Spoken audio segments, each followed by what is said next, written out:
अन्नदान करणाऱ्याच्या 21 पिढ्यांचा उद्धार होतो। अन्नदान सर्व दानात श्रेष्ठ दान आहे। अन्नदानाच्या पुण्यामुळेच राजा रती देवास स्वर्गलोकाची प्राप्ती झाली। जे अन्नदान करीत नाहीत त्यांना परलोकात उपाशी राहावे लागते। अन्नदान करणारा शिवलोकात जातो, तिन्ही लोकात अन्नदानासारखे श्रेष्ठ दान नाही। अन्नदान करणारा वास्तविक प्राणदान करणारा असतो। अन्नदान हे असे दान आहे जेथे दाता भोक्ता असे दोघेही प्रत्यक्ष रूपात संतुष्ट होतात। इतर सर्व दानाचे फळ अप्रत्यक्ष असते। जोपर्यंत दान देणारा व दान घेणारा यांना तहान भुकेच्या भावनेचा अनुभव येत आहे, तोपर्यंत अन्नदानापेक्षा श्रेष्ठ असे दुसरे कोणतेही दान नाही।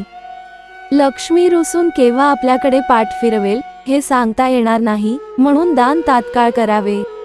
यथाशक्ती यथासामर्थ्य दान देत राहावे।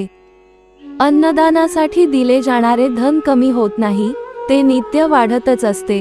जसे विहिरीतील पाणी काढल्याने अधिक स्वच्छ होऊन पाण्याचा साठाही वाढतो।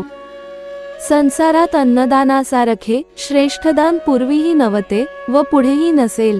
अन्नामुळेच शरीराचे बल वाढते। अन्नाच्या आधारेच आपले प्राण टिकून राहतात, म्हणून अन्नदान करणारा प्राणदाता सर्वस्व देणारा समजला जातो। न्यायिक मार्गाने मिळविलेल्या उत्पन्नातील 1 भाग भगवंताच्या कार्यासाठी उपयोगात आणावा असे शास्त्र सांगते। अन्नदाता परमाता आहे, त्याचे स्मरण ठेवून अन्न खावे।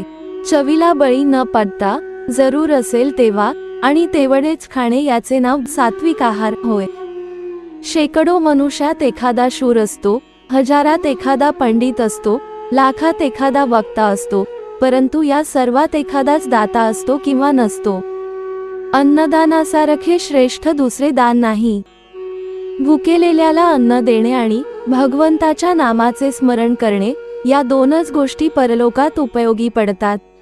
मित्रहो, ही माहिती आवडल्यास आपल्या प्रियजनांना शेअर करायला विसरू नका। धन्यवाद।